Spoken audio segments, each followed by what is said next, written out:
Йоо, начид нэг догбуугийн дортой хүмүүс байна уу? Тэгвэл ойрхон суугаарай. Энэ догбуугийг зүгээр хамтдаа хийж эзэцгээе. Өнөөдөр Сэлэ центрийн нэг давхар дээр манай Санси брэнд амтлаад бодлоо явуулж исэн. Тинчээс 2 шиг догбууг аваад гэртээ нэг тухтайхан туршиж үзгээд ирсэн. Тэгээ өнөөдөр би идэх туртаа орцуудаа хийгээд идлээ. Энэ Санси брэндийн догбуугийн солонгос улсад үйлдвэрлэгддэг юм байлээ. Тиймээс жинхэнэ солонгос амтыг мэдэрнэ л гэсэн үг шүү. За хариулын тавган дээрээ Санси брэндийнхаа догбуугийг задлаад дотроо 2 юм уудтай байт юм лээ. За амтлагчийн цэс 2 уудтай байт юм лээ.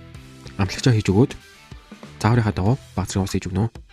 Үүн дээрээс өөрийнхөө идэхийг хүссэн орцуудад нэмж хийгээд ердөө 2-3 минутын дотор манай догбуугийн маань бэлэн болно. Сансигийн догбуугийн маань транслосны агуулмжгүй амт оруулагч элсэн чихрийн сироп агуулаагүй гүлтингүү халуун байгаа багтай шүдэн наалдахгүй байгаа нь үнэхээр их таалагдлаа. За ингээл яарсан үедээ бол нэр үнэхээр амар юм байна уу. Тэгээ амт нь ч гэсэн яг би нөгөө карбонор амар дуртай. Тийм учраас яг энэ соусны амт догбуугийн хамгийн хоёр дуртай хоёр маань нэг дор яг тэр хоёр амт маань байгаа болохоор үнэхээр бас гой зохицол хийлээ. Тийм учраас та хэд маань заавал бас аваад туршиж хийж үзээрэй.